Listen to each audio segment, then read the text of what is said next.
Gipangatagan og relief packs ang mga residente sa Zone 3 Pinikitan, Barangay Kamaman-an nga gikonsiderang ground zero sa COVID-19 sa Cagayan de Oro City. Samtang pipila ka mga OFW miabot na sa ilang tagsa-tagsa ka mga probinsya sa Mindanao.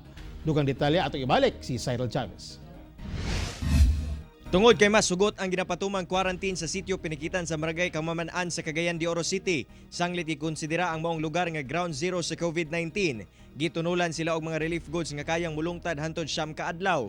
Kini aron dili na sila manggawas sa ilang mga panimalay. Unod sa maong mga packs ang bugas, canned goods, noodles, utanon og manok aron ilang magamit sa pangsustento sa pang-adlaw-adlaw.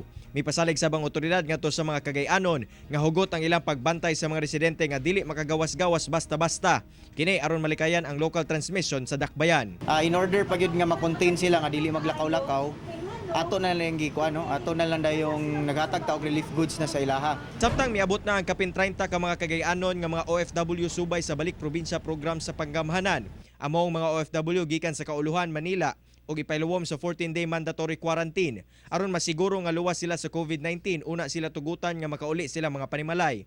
Gawas kanila, aduna sa mga OFW nga mga residente sa Hingoog City, Initaw, Medina, Mantikaw, Naawan sa Misamis Oriental ug Manolo Fortich sa Bukidnon. Nag-undergo na ni sila quarantine dito sa Manila.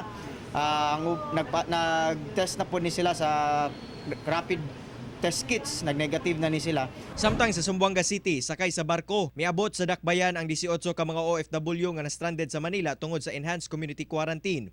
Gitabangan sa marina ang mga OFW nga sagad gikan Middle East ug mga residente sa Zamboanga City, Zamboanga Sibugay ug Zamboanga del Norte aron makauli sa tagsa-tagsa nila ka probinsya. Mihatag og health clearance ang mga OFW una misakay sa barko apan ipaliwom gyapon sila sa health protocol sa DOH ug Bureau of Quarantine pag naog nila sa barko. Gamit ang sakyanan sa Philippine Coast Guard, gidala sila sa Harmony Village sa Silsila Dialogue Movement sa Sitio Pitogo, Barangay Sinonos para sa 14-day mandatory quarantine una tugutang makauli sa ilang lugar. We have identified isolation facility where they can be housed because part of the requirement for them to come here is to see to it that they are able to be quarantined also. Kauban si James Yap sa kamera. Ako, si Cyril Chavez para sa One Mindanao.